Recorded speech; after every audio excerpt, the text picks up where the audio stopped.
Hello, welcome to our news broadcast daily, and following are the highlights. National Assembly Standing Committee debates government's socio-economic report. Ho Chi Minh City rose to protect foreign investors. UNESCO experts help Vietnam in preserving folk values of ví dặm singing.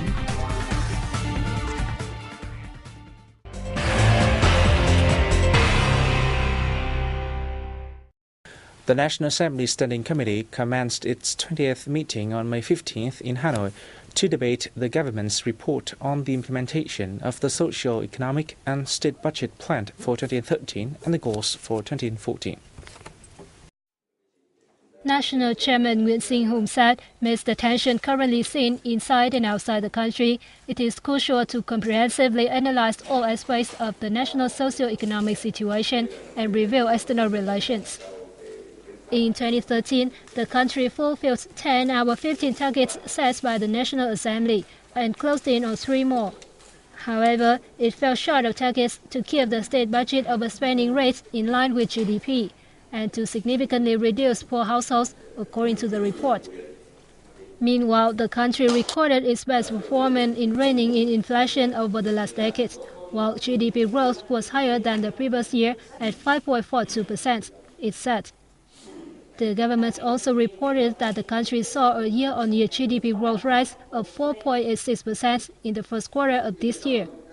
The consumer price index in April increased slightly by 0.88% against December last year, resulting in a year-on-year rise of 4.73% in the first 4 months of this year. The report also pointed out some shortcomings in the country's economic development, including poor credit quality, bad debts, and the inefficient execution of the 30 trillion dong, or $1.42 billion housing package. Concluding the first working day, National Assembly Vice Chairwoman Nguyễn Thị Kim Ngân urged relevant government agencies to promptly update the report with the socio-economic situation in the first month of this year for review. The Presidium of the Vietnam Fatherland Front Central Committee convened the 14th conference in Hanoi on May 15th in preparation for a major forthcoming congress. The Vietnam Fatherland Front, an umbrella for socio-political organizations, is tasked with building national unity, protecting people's legitimate interests, and fostering friendship and cooperation between Vietnamese people and those around the world.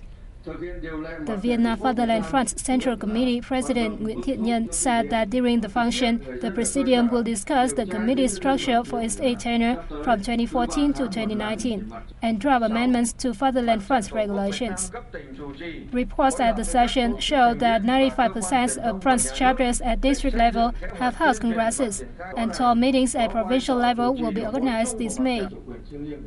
Nhân said in the coming time, the Front will renovate its operations by promoting the role and contributions of its member organizations to better ensure the legitimate rights and interests of the Vietnamese people.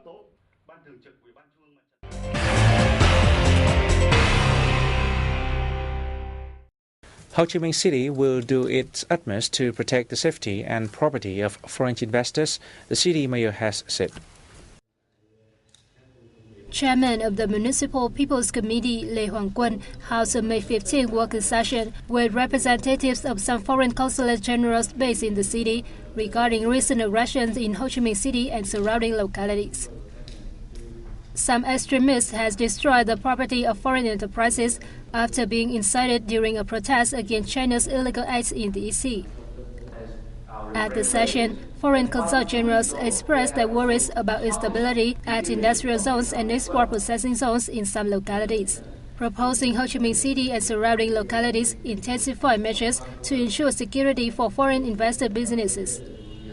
They expressed their wish that the city will provide proper support for damaged enterprises. Quân shared his concern about these acts, saying they violated the law, offended foreign businesses, and damaged the image of Vietnam in the eyes of overseas investors. Ho Chi Minh City always sees investors as part of its economy, making great contributions to the city's development, he stressed. To deal with the incidents, the municipal leaders have instructed authorized agencies to ensure the safety for foreign businesses, he said. Kuo declares that any acts that affect the life and assets of investors is a violation of law, and those who commit these acts must compensate for the damage they cause and will be punished under the law. The Vietnamese communities in and outside the country have continued protesting China's violation of Vietnam's sovereignty. The executive board of the Vietnamese Association in the UK, at a meeting on May 14th, expressed their support to the Vietnamese government in spreading the country's sovereignty and rebuked China for violating Vietnam's quotas. The association said it will hold a peaceful rally in front of the Chinese embassy on May 18th to protest China's illegal act. The Vietnamese people living in Malaysia and Bulgaria recently issued statements calling on China to sit down for negotiations on ways to settle differences on these issues.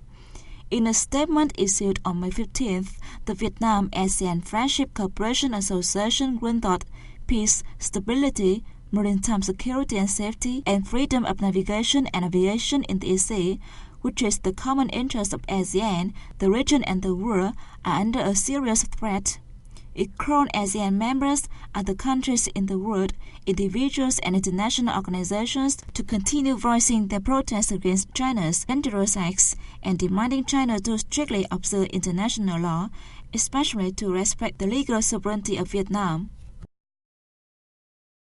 The world community has continued voicing their concern over tensions in the East Sea after China places a drilling rig in Vietnam's continental shelf, an exclusive economic zone.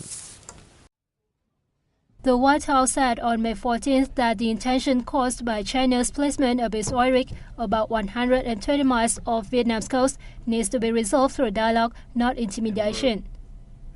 At his daily news briefing, spokesman Jay Carney said the U.S. is not a party to the disputes, but President Barack Obama, in his recent Asia tour, repeatedly stressed the need for peaceful dialogue on various disputes involving China and the EC. And our view has always been that these are disputes that need to be resolved through dialogue, not through intimidation. We are not a party to the specific disputes. But we again urge a dialogue in their resolution, and that would apply in this case. The same day, France's foreign ministry also voiced concern over tensions in the EC, calling all parties to exercise restraint and settle disputes through peaceful measures and dialogues. Italy's leading geopolitical magazine Limes on May 14th ran an article about the ongoing tension in the EC, voicing concern that Beijing is intensifying its territorial claim and adopting a diplomatic policy of intimidation. China is setting a dangerous precedent, author Giorgio Cuscio commented.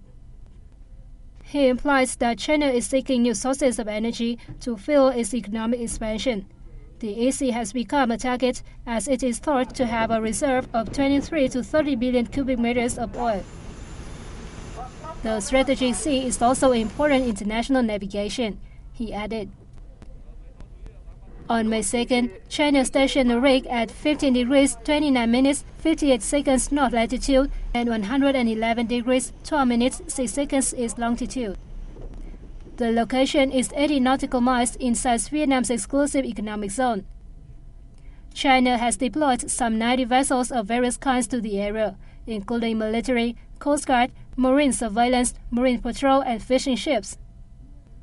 The provocative acts by China, including the ramming and firing of water cannons into Vietnamese Coast Guard ships during their law enforcement missions in the country's waters, have left many Vietnamese ships damaged and fisheries surveillance officers injured.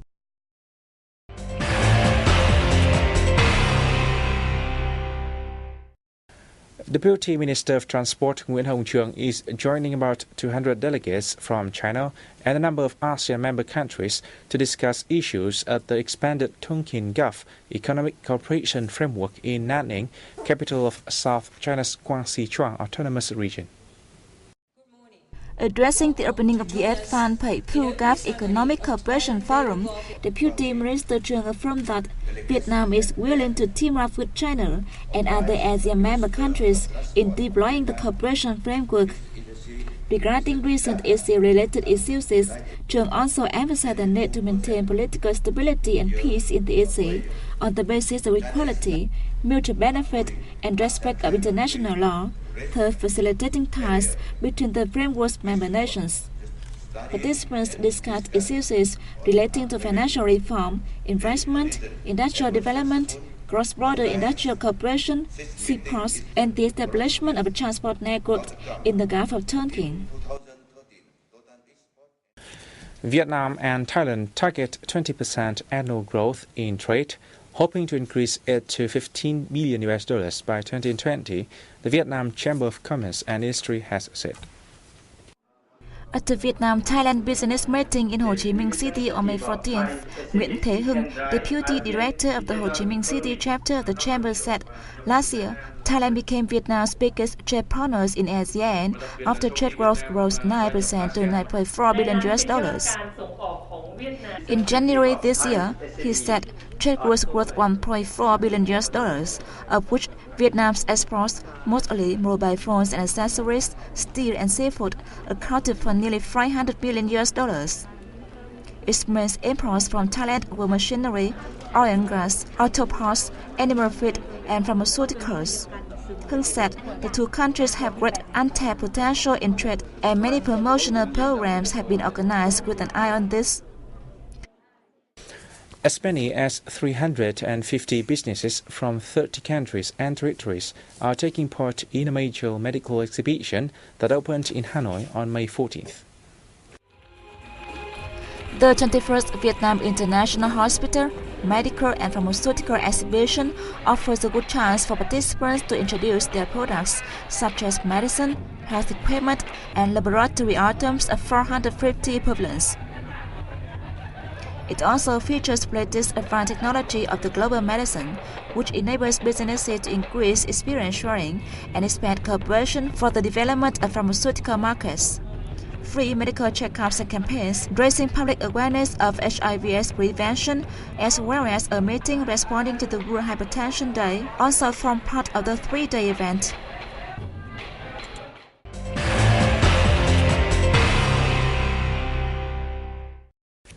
Many UNESCO experts, along with domestic and foreign scholars, have discussed ways to preserve and promote folk values of Vien Dam singing in contemporary society.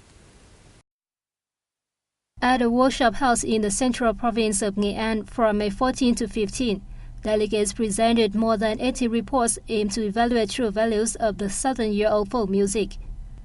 Vien Dam singing, two kinds of folk music from Nghệ An and Hà Tĩnh provinces, often reflects the working and cultural lives of people in the coastal provinces.